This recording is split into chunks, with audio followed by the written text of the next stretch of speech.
Hi, Leonora. Thank you so much for joining this podcast episode. Really appreciate it. How are you today? I'm very well, thank you. How are you? Doing well and excited as well. And it's a nice sunny day here in UK, where I'm based at Yes. after a long, long time. So yeah, that makes me more happier. And when doing the podcast, gave me some extra energy to have a conversation.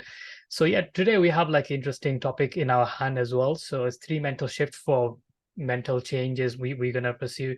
So before that, I'd love to know more about yourself. Like, how did you come up with the like entrepreneurship, like your journey started on a business world? Yes, yes.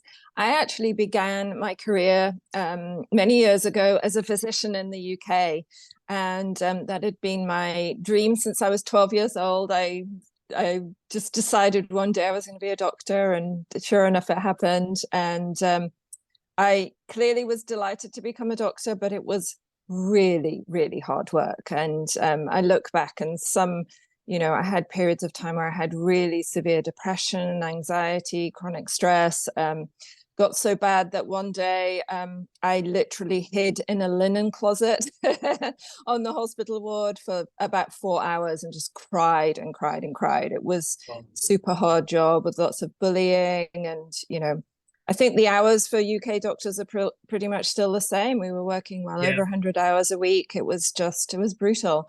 And so I was a hospital doctor for a while, and then I became a GP, which had always been my dream job. And 4 months in, I realized that I hated it with a passion. And then I became a public health doctor. So that was kind of a research role. And then later I went on to become a developmental pediatrician. But I took a career break in the middle of all that. I have two sons who are now adults and both doing well, but they were both very sick as infants. And I had to take a career break to look after them. And during that time, I trained as a counselor and then as a life coach. And life coaching had just made it across the pond from the US, where it had been going on for several years, to the UK. And I was one of the first people to train in the UK as a life coach. And I ran groups for parents of special needs kids. And then I was lucky enough to be able to go back to medicine. And then one day my husband said, "We are moving to America."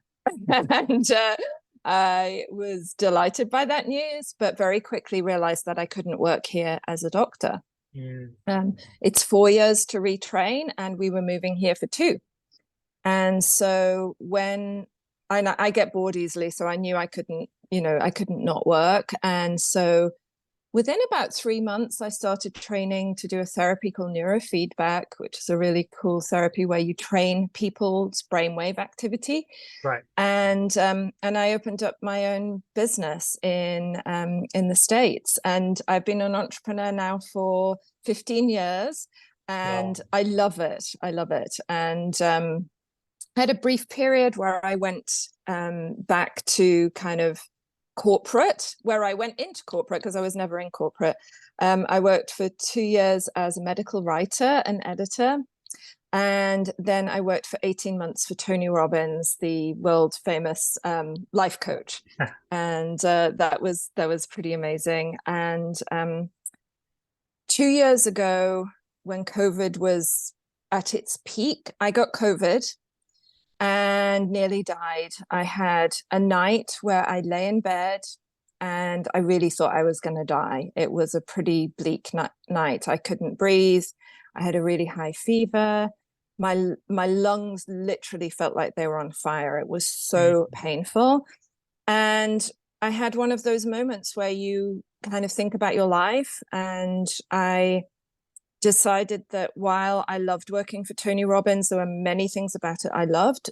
I decided I needed to get back to my roots, which was helping people improve their health, which had always been what I wanted to do. Yeah. And so I left just over 2 years ago and started up my own business again. And so now I work with high performers, CEOs, C-suite people, and entrepreneurs to help them improve performance, but also create a balanced life, reduce stress, become mentally fit, and actually start to enjoy life rather than life just being about achievement and the next deal and, getting the next accomplishment, but actually starting to really kind of create a life that you'll love, because life is short and precious. And my motto is we owe it to ourselves to live our best lives every day. So that's a long story to answer your Oh, short that's question. great. Yeah, like you had a lot of things going on, and I have a lot of Yeah. question around that as well. So Yeah. everyone's dream, like they want to be a doctor one day, engineer one day, and every parent's dream as well, like from coming from like a UK background, or like if come Yes. from especially India or like South Asian countries, like Yeah. need to be a doctor and engineer, things like that. And they don't Yes. understand that unless you go and do the job, you don't realize like how much pressure and how much things going on. Because my son was in ICU for about 5 days. There was intense ICU, like he's not gonna make it Yeah. kind of thing. Oh, And I know one of awful. the doctor, I seen him, and he was like on his 72-hour shift, I think, and like he just going to go and taking a 1 hour nap, then something emergency happens and he had to run back Yeah. and forth and things like that. Yeah. And it's not easy, the kind of amount of money is someone's, as a doctor, people gonna think like if you're a doctor, you're gonna make so much money. It's not about the money. The amount No, of money they make is nothing compared to as a footballer makes, right? And completely. Yeah. yeah, and you have to work 100 hours, 100 hours plus certain times, like you skip Yeah. your meals, having like a good night's sleep. And Yep. there's just so many mental uh, depression, anxiety in there. Like people Yes. think if you're a doctor, then you don't have any illnesses, but they go through like more illnesses like a normal because of the Yeah. pressure it creates. There's so much Absolutely. pressure, like not only you have to save someone, and also you have to follow through the protocol. There is the rules and regulation, everything have to be on point. And then you moving to like a different parts of the world and started your business, and you nearly died, like you mentioned, with the COVID, and then restarting again from like your like a core thing. It's not easy things to do. Like a lot of people gonna give up. Though people gonna be, if like your husband is already working, probably like just take it easy. I'm not gonna do anything. I'm not gonna move forward with my life. But you chose to be like doing something for yourself, for your well-being. And now I can see you on your face, like you're excited when you said that, like you're helping other I people, am. and that's Yeah. incredible. So, what actually changed in terms of like in your mindset, like after say about the COVID, like when you realized you're gonna make it, like what come to your Yeah. head when you decided to start your business again, and like the mindset was? Yeah, no, that's a really good question. And it's funny, I mentioned the linen closet incident when I was a junior doctor, which was kind of like it's probably the second worst moment of my life Yeah. after the COVID. And when I was a junior doctor, I had no tools Hmm. for managing my mind. And I remember when I kind of realized that you had more control over your mental thoughts and your mental well-being than you realize. I remember thinking, why were we not taught this in school? Yeah. Or I also remember thinking, did my mother forget to teach me this? It was like this is such an important thing. How could I not know that? And I'm, a reasonably smart person who, qualified as a doctor. How could I not know that your thoughts are not real, and that you can have more control over your mind than you know? And that I realized that I was causing a huge amount of my own suffering. There were bad things going on in my life, but to kind of live in that suffering all the time was caused by me. Mm. And so I think, those two moments are very they were awful in the moment. But the second one, I bounced back very quickly, because by that time I had tools. Right. I knew how to manage my mind. Very interestingly, after I had COVID, when I started recovering, I had severe brain fog and felt, unwell for a while afterwards. Yeah. And but I felt very angry. And anger isn't an emotion that is a frequent emotion for me. I'm more of an anxious person, but I was extremely angry.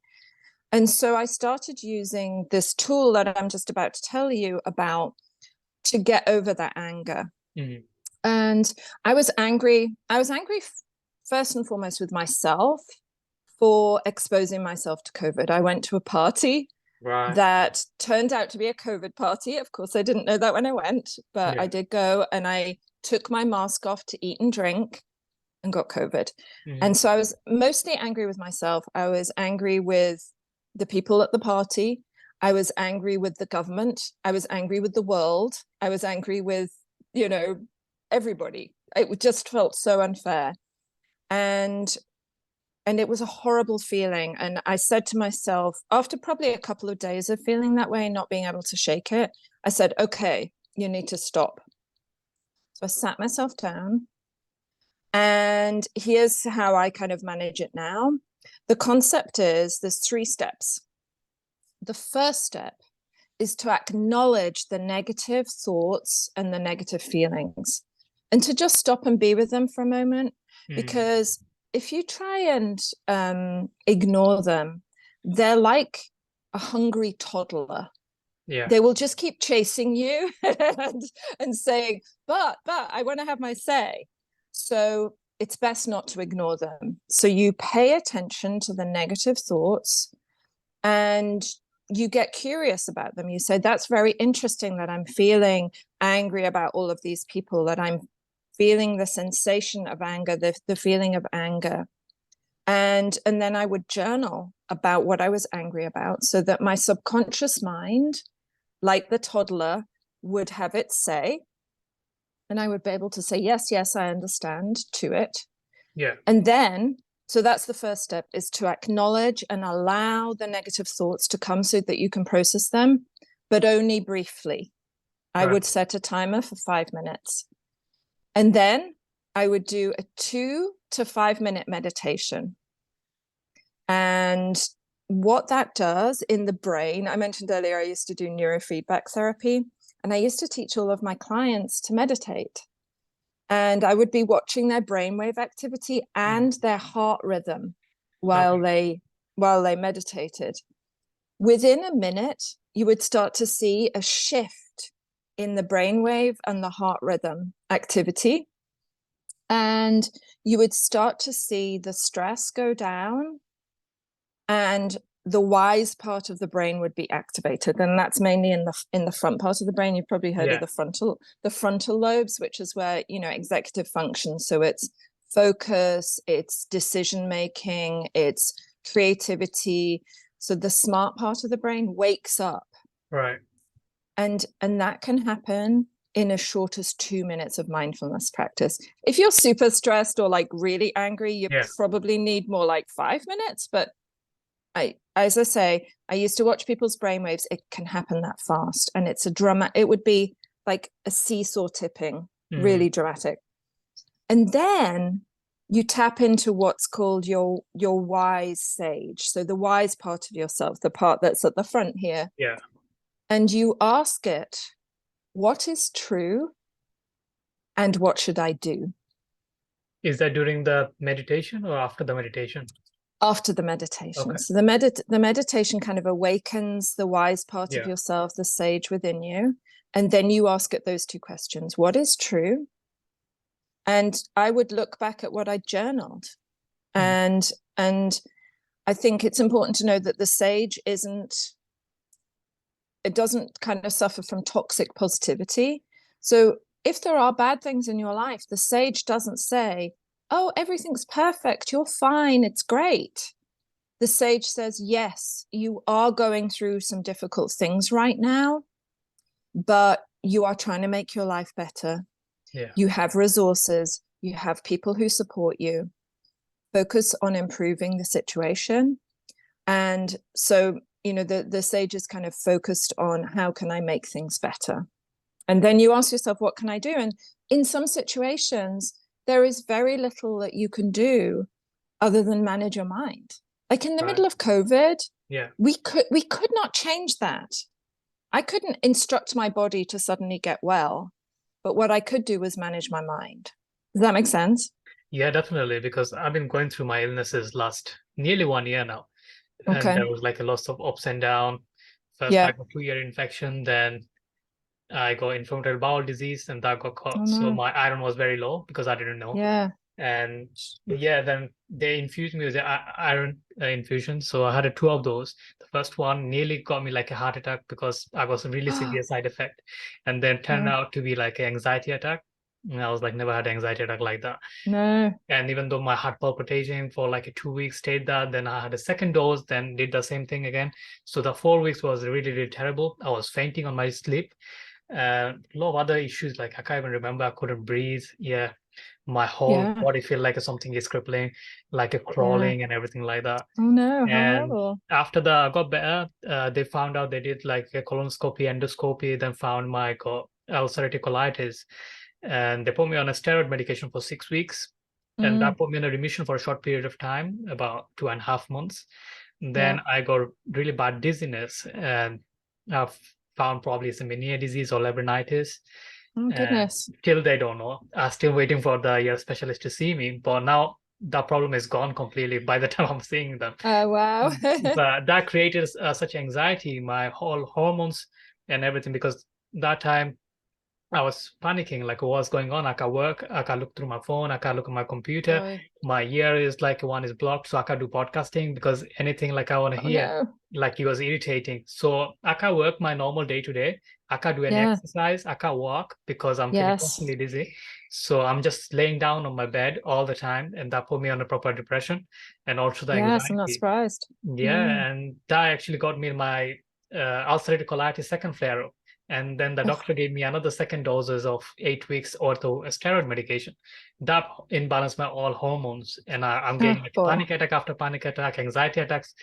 I couldn't go anywhere. I couldn't go shops. I couldn't get out. If I'm looking from outside, I feel like a epilepsy. Like everything shakes and in Oh between. boy. So yeah, from then January, I made the mental shift. Like I know everything is there. I know Mm-hmm. everything. 31st night, I'm literally crying on my bed. I feel horrible. I feel like Yeah. always I need is support from my wife, my families. Like I need to take control. And Mm. I seen some yoga videos. I was like, I'm gonna start doing yoga, and I'm gonna be positive mindset. As soon as I did that, within about 4 or 5 weeks, I started to get better. Like Yeah. some kind of Amazing. miracle. Same medication I'm on. Nothing is special. I was doing Yeah. exercise. I was doing. I'm being like telling myself like a good things. Started to do meditation. So that time I couldn't do longer than 5 minutes. So I'm doing Sure. breathing and trying to not think anything, forget about positive or negative, because every time I think positive, I feel like I'm getting like another flare up. I'm feeling like another Oh, illness is interesting. coming through. So I was like, I don't Yeah. want to think about any future positive things or I'm going to be cured or whatever thing is. I'm going to think as it is right now and just focus on my breathing and take Mm. it one day at a time, that time. So I did that for 2 months. I've seen significant results from last month in March. Now I'm going back to like doing meditation 20 minutes in the morning, 20 minutes in the evening. And that time I'm thinking right now is like positive future. So thinking about Yes. positive outcome, going for holidays and things like that. Now I'm Love it. believing like the things can change. But before that, my brain or myself, I wasn't believing things could be changed because I felt horrible. Yeah. And the only thing that like kept me going is like focus on the present moment. Right now, am I feeling dizzy? No, that's fine. So focus on the breathing. Am I feeling like a pain? No, it's fine. Am I bleeding? Maybe there, but it's not causing me any physical pain. So just let it be. Let's see where I go. Yes. Yeah. I'm on a treatment. I'm on the right path. I'll try to eat healthy and everything.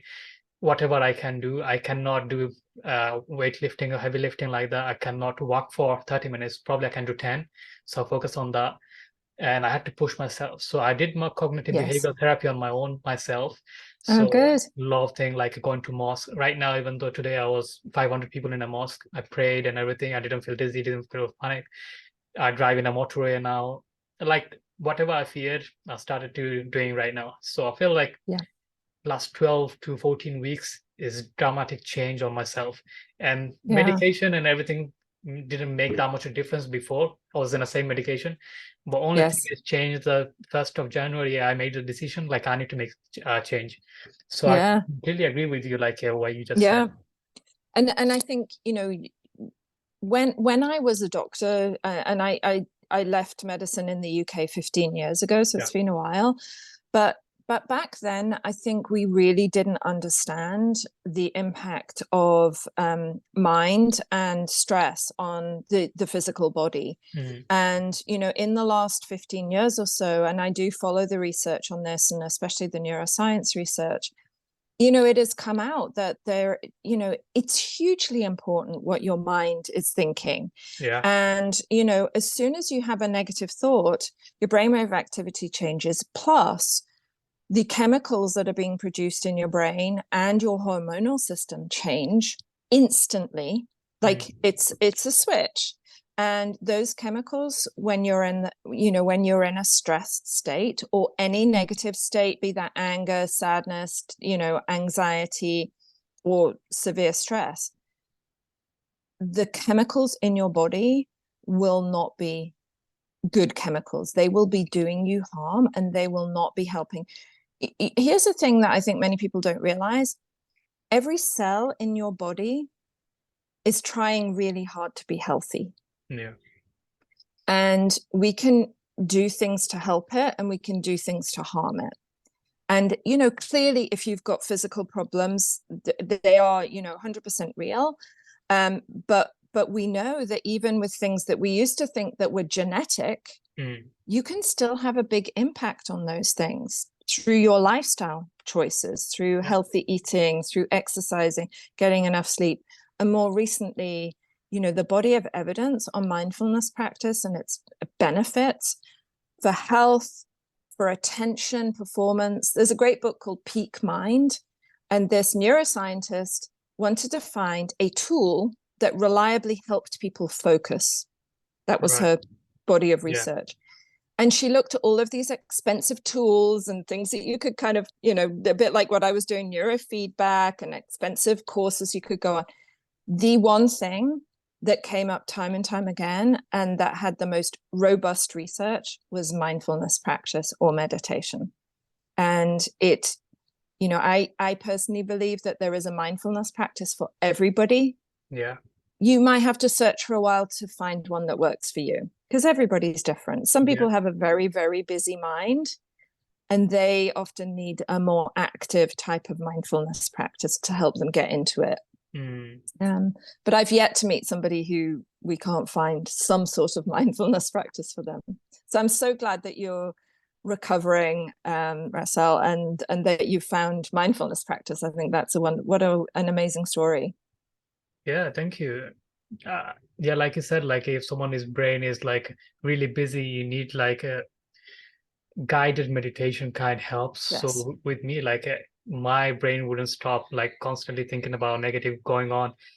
Wasn't that bad before, but I always like ruminating. So early childhood, I had that kind of thing because I had like a really bad traumatized because of my dad had a cancer when I was 10. So he had to go through a lot of pain. He had lung cancer when he was stage 4. So I lost both of them, my mom and dad, within within 3 months difference. So I was 13. So it was a severe depression and anxieties. So a lot of uncertain moment I had in my life. And during that, like that trauma actually led me carrying on ruminating about everything. So every time I think about positive, it's like my brain like, hey, remember the thing? Like when you think like your mom and dad never gonna die, they did.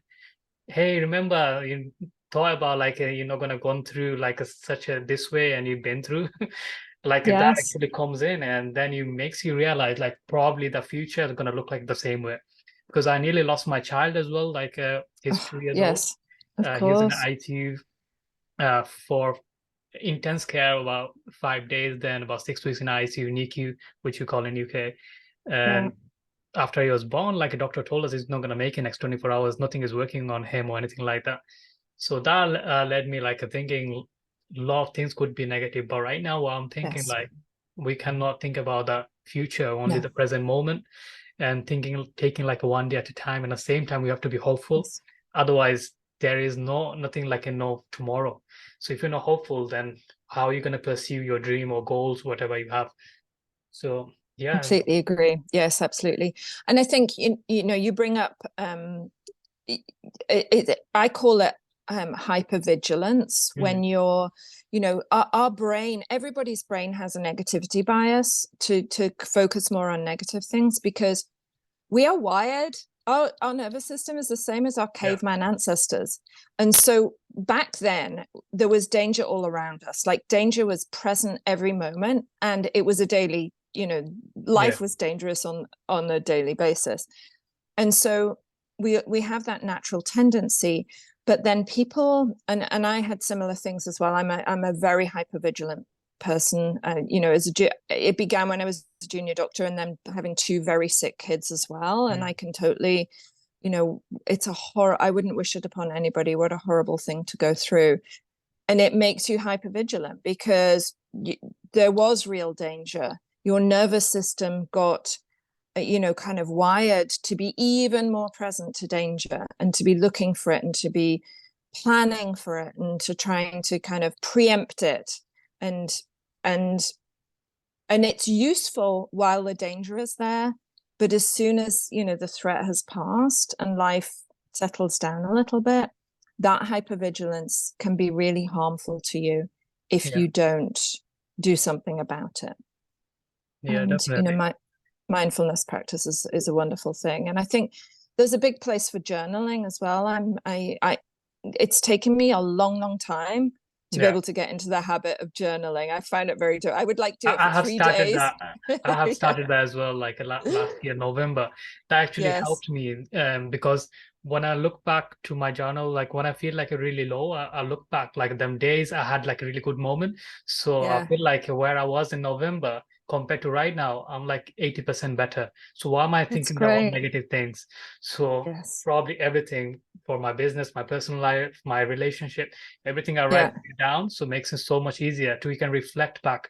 So probably thinking like you're in a worst case scenario, but you can look back, you dealt with the worst in that, or probably like a certain way you handle the same situation. Probably you can go over and over. Could be like my dizziness, how I dealt with it before. That gives me like a right way right now. Probably how I dealt with my panic attack before. So right now, if I go back on it and go through what I wrote about it, so it makes me so much easier, clear path, what direction I need to go. So absolutely. I agree with you. It's amazing how quickly, unless we journal, how quickly we forget what works. I know. And I was working with a young client yesterday, and we've come up. He said to me, I have a lot of negative ammunition. He's had a lot of things go wrong in his life, and he's had some very significant mental health problems. And so he kept talking about all of this negative ammunition. And so I said to him, we need to start collecting positive ammunition for you. And I've encouraged him to journal as well. And he's actually now going to makes music and sound for games and things like that. So I've encouraged him to actually design a website where he's going to store everything he creates. And that's going to be his positive. He didn't like journaling. So that's going to be where he stores his positive ammunition, is going to be on this site, because of that negativity of the bias, negativity bias of the brain, we forget the positive stuff so quickly. I know. It takes over, isn't it? Like 99 things of our body parts is working fine. Like we got some ache in our little finger in here, and all our attention goes here. Yes, absolutely. And so we're fascinating creatures as humans. So Leonaura, we're coming to the end of this podcast. It's been a great pleasure having you, and it's a great conversation. So those who's listening, if anyone wants to reach out to you, learn more about you or your business, where's the best place to find you? So my website, drleonaurarhodes.com, and Russell, I hope you'll spell it, because I have a funny spelling of my name. And I'm pretty active on Instagram, Facebook, and LinkedIn, and I've just started dabbling with TikTok also. And I'm somebody who loves social media. I find it quite fun, and I enjoy being on there. So please come and find me. And I hope it comes across. I absolutely love the work I do. And my mission is to help people become happier, healthier, and more abundant in all the things that they want more of in life. So thank you so much for having me on the show. It's been really fun. Yeah, the pleasure was mine. And thank you so much with your business, your personal life. And wish you good luck with everything. And thanks for coming today. You too. Bye-bye for now. Bye. So up, guys, thank you so much for listening to this podcast episode. I hope you got some value from it and enjoyed our conversation. So if you want to learn more about Leonaura, visit her social media platform, Instagram, Facebook, or LinkedIn. I'm going to put all of the links in the description as well. So if you want to reach out, you can do that as well. So until then, talk to you in the next episode. Take care.